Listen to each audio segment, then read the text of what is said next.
Hi YouTube，欢迎来到我的第1773支影片，那就让我们开始吧。Easy home, take it home。今天要开箱的是小米电动精修螺丝起子刀，那我们现在就把它拆开咯。Hello， 我们昨天拆这个 WD-18TB 的硬碟，这边它是新型的螺丝，我手上刚好找不到我的小米螺丝刀，所以我们今天就购入了小米电动精修螺丝起子机，把它打开。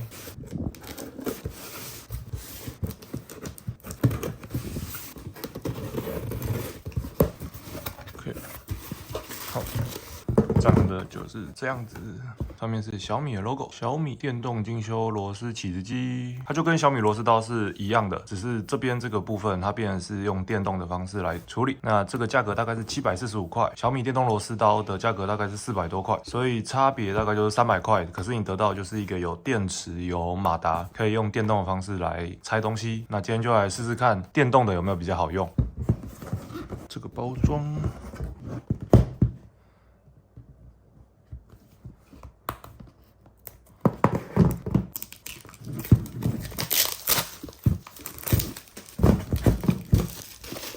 OK， 拆起来。OK，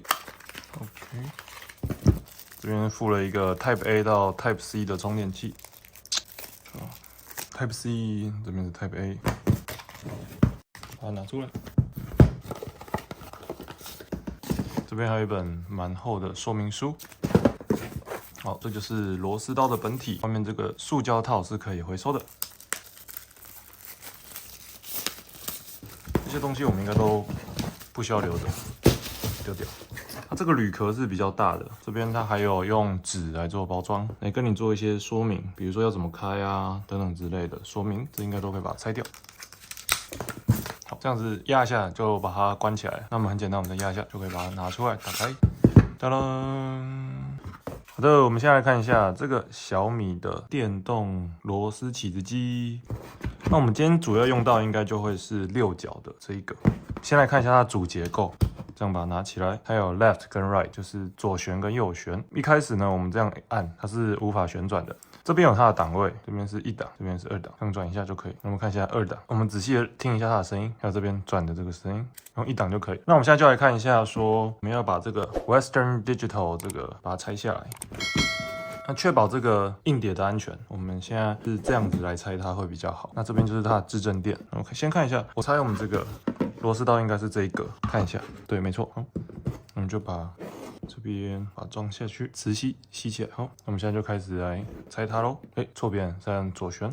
先看一下，转应该是要这样子转，它才会开起来。然后前面先用手动转，再开始这样转是往 R 这样子转，这样子转。对，看一下，所以转错边应该是左旋，没关系，我们先还是手动转一下。它前面这边比较紧，所以转一下，然后再开始左旋。好，转得起来。OK， 是方便了不少，但是它前面它的扭力有点不太够，所以我还是需要手动转一下。这边起来，这一格起来，这边清一下，一格一个来，这边也是。那我们刚才一格这个可能扭力不太够，我就把它转到2档这边，看看是不是会好一点。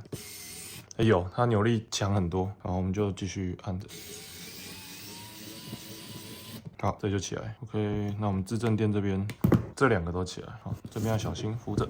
接下来用这边，所以用2档才可以把这个比较轻松的拆起来。我是觉得跟我以前用小米螺丝刀来做的话是轻松了不少。我们这边对准 ，OK， 它螺丝还有点卡在里面，不过没关系。好，这里起来，这边这个，好，这里也起来。那我们就慢慢的把我们的硬碟拿起来。我们这样就成功的把这个 18TB 的 Western Digital 的硬碟拆出来。再来，我们要把这个电路板把它拆下来。拆下来这边应该就是在这边，然后把这边的这边它的SATA的接头，把它慢慢的小心的拆下来。看一下，它上面这边好像还有一颗螺丝，所以我们这个也要把它拆下来。然后把刚刚螺丝刀上面的新型的先把它拆起来，换一下不同的接头。这边要换的是这种10字的，把它接起来。这个好像还是比较小一点，这一颗好像比较大，它这个好像用大一点比较好。我们就拿大的来装 ，OK， 好，现在开拆，好，很快的就马上就起来了。那这个就是我慢慢的把它看一下这边排线这里，小心的把它拆下来，有点紧，慢慢的，这样子SATA这边就起来了，这个电这边这个整个就起来。那这个记得这个螺丝和这些都要收好，放在我们跟这个盒子放在一起就可以了。Western Digital 18TB 就拆出来了。那接下来我们把我们的 Synology 的快拆盒把它拿起来，然后把它装上去。